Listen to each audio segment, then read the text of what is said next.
Hey everyone.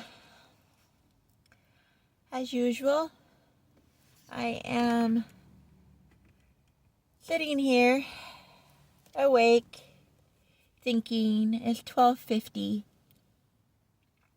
And it's so funny too cuz I can't make any more videos until I clean up my phone, but there's a bunch of stuff that I was hanging on to that I wasn't sure what to do or what to do with them or where to put them, and I don't know, but anyway, I just got done going through some of the cemetery pictures and stuff like that I did in October and November last year. And I love my numbers, and I was looking at my little candle that I lit right here. And there's numbers on the candle, and it's funny because I've been seeing 1223 a lot lately. The numbers I got is 04232612 ... 23. So I find that pretty intriguing. Welcome to my world. But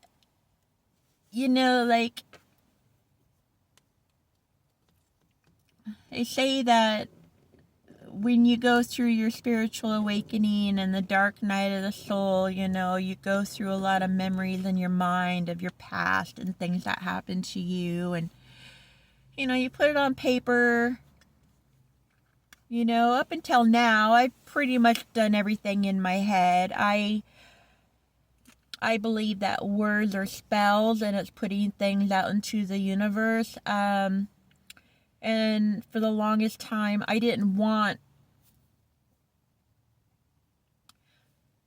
stories of my past in my life out in the universe. I didn't want them being spoken, the words. I didn't want it out in the universe, but it's like I'm being guided to finally start making videos of the things that I've gone through in my life.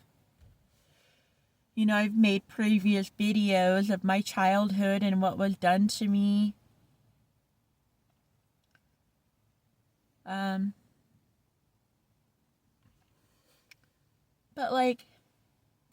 after that, I just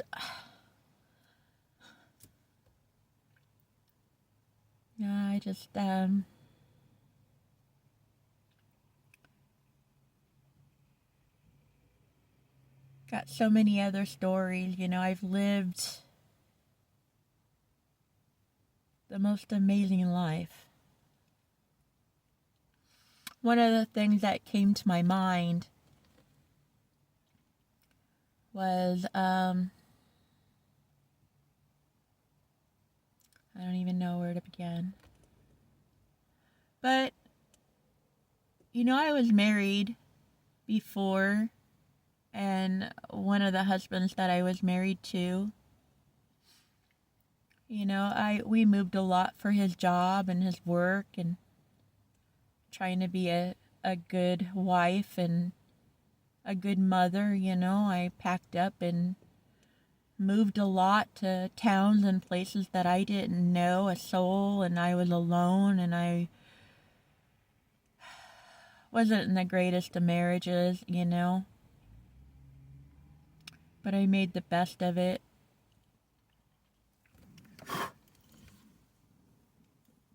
And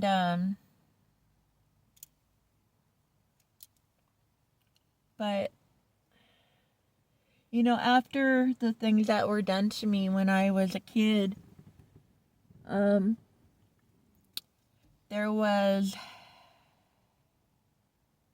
things were done to my children as well.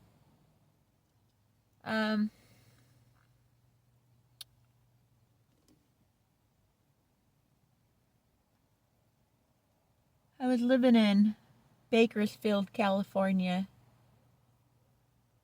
and I walked into the backyard and caught the neighbor kid sodomizing my son.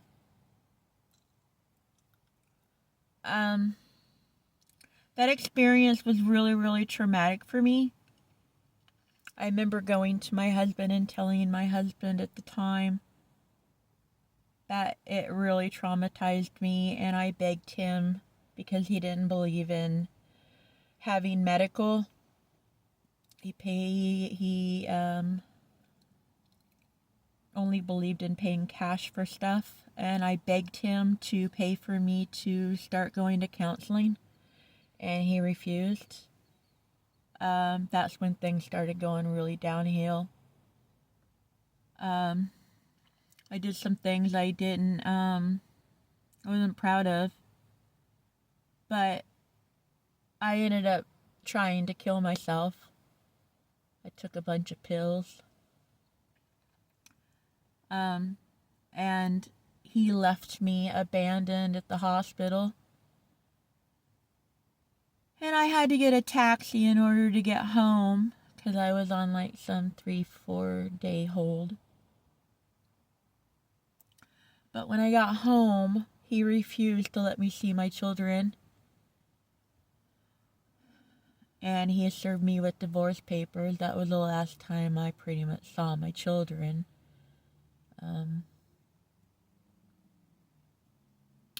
That was back in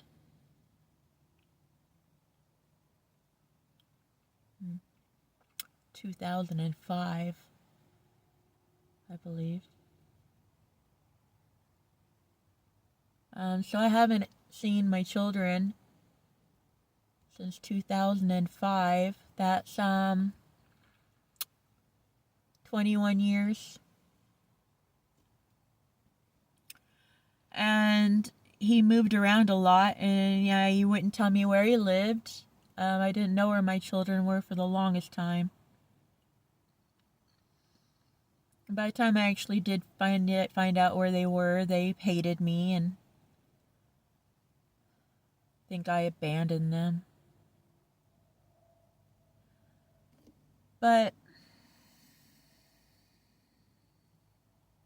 And I would call, and every time I called, he would always just tell me that they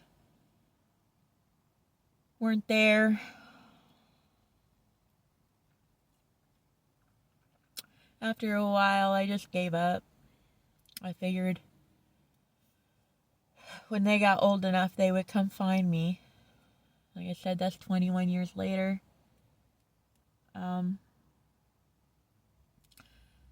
They still haven't found me. But, you know, that was, I think my first experience with death.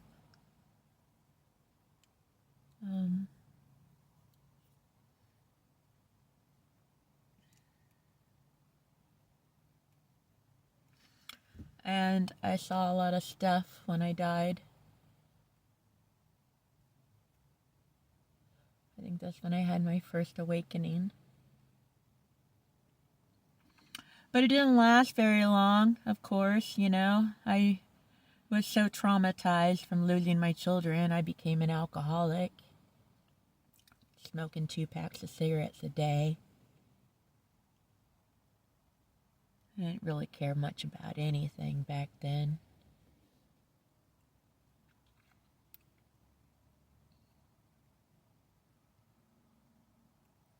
So if people ever wonder why I have children but I don't have children in my life, I always tell people that, I don't know. There's times where I just tell people I don't have any children at all. It's better than trying to explain to people about what happened.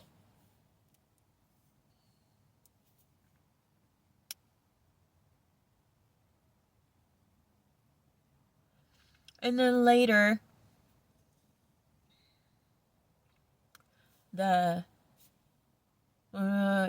it just,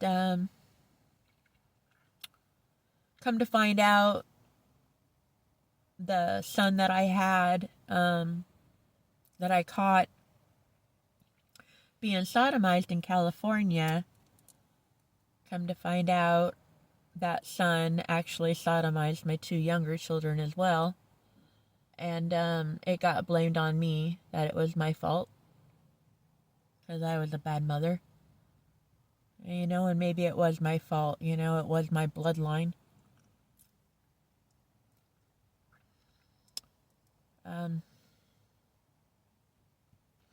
I did find out last year that one of my sons has a daughter, the only daughter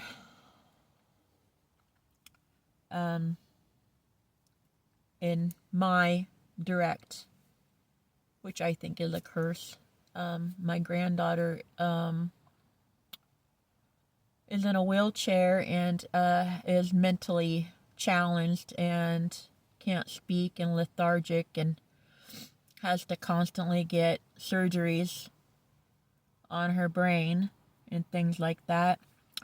And that's another reason why I did what I did, cutting the cords to my bloodline. Because by cutting the ties of my bloodline, I was actually healing my bloodline, so that way, if any of my other sons had a daughter, that curse on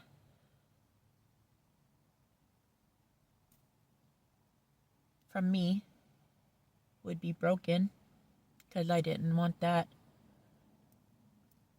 to be attached to any other of my grandchildren. So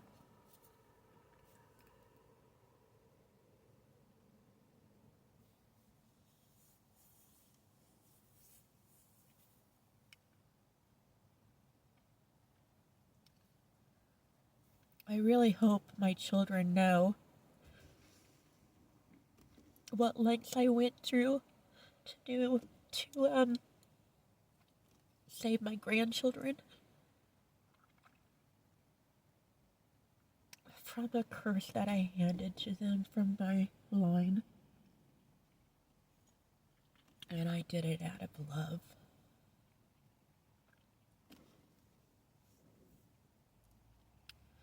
So yeah, I don't know if I will post this or not. I feel like people keep telling me to put my story out there. So they understand a little bit more about who I am.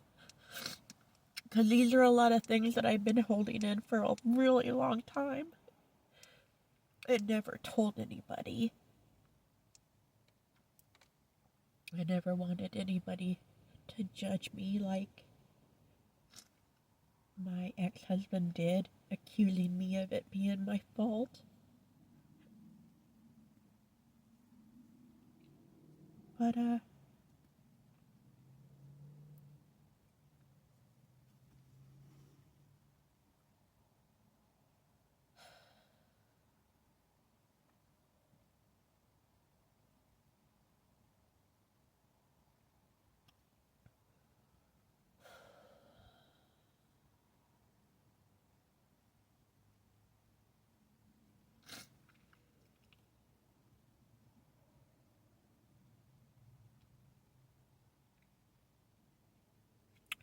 I have a lot of other stories too.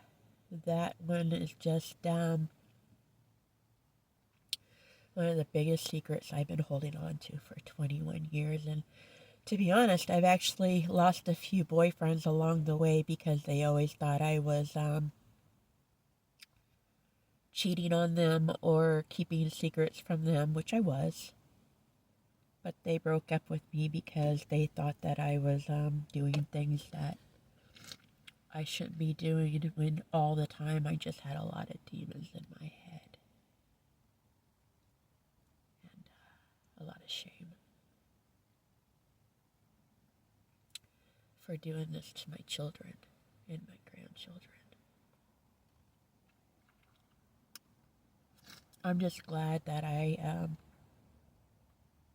could do something about it now.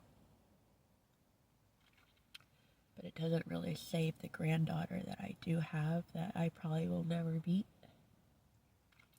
And if I ever do meet her,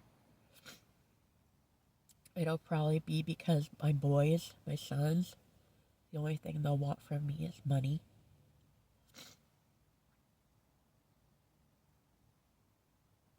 Because I know I will have it someday. And that's going to be a really hard choice for me to make at the time.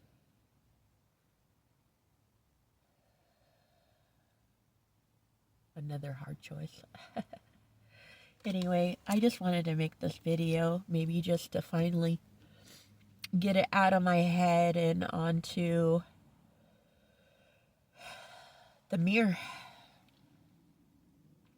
The mirror. Anyway.